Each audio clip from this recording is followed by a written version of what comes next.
মানুষ না বদলালে দেশ বদলাবে না। আর আমরা কি সত্যি বদলাতে চাই? আমাদের দেশে জীবনের মূল্য কতটুকু? সত্যি বলুন, এই প্রশ্নের উত্তর দিতে কি কেউ প্রস্তুত? একটি দুর্ঘটনা, একটি প্রাণহানি, আর আমরা বলি এই তো সাধারণ ঘটনা। কেন এমন হলো?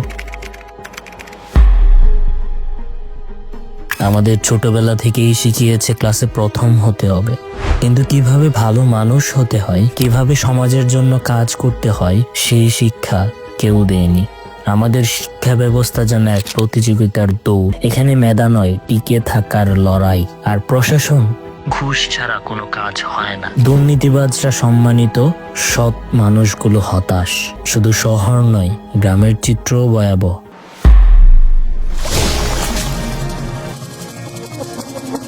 মাদক ছড়িয়ে পড়েছে প্রত্যেকটি কোণায়, তরুণরা হারিয়ে যাচ্ছে অন্ধকারে।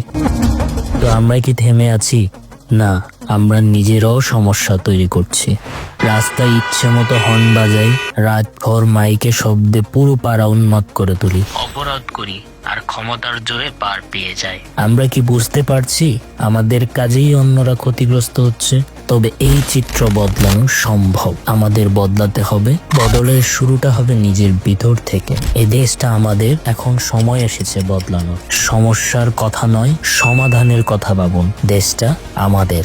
আমাদের জন্মভূমি সবার থেকে সারা, কিন্তু সেটা প্রমাণ করার দায়িত্ব আমাদের। তাই চলুন নিজেদের বদলাই, সমাজ বদলাই এবং দেশটাকে বদলাই। একদিন আমরা গর্ব করে বলবো আমাদের দেশ বদলেছে, কারণ আমরা বদলেছি। পরিবর্তনের শুরু হোক আজই, আমাদের হাত ধরে।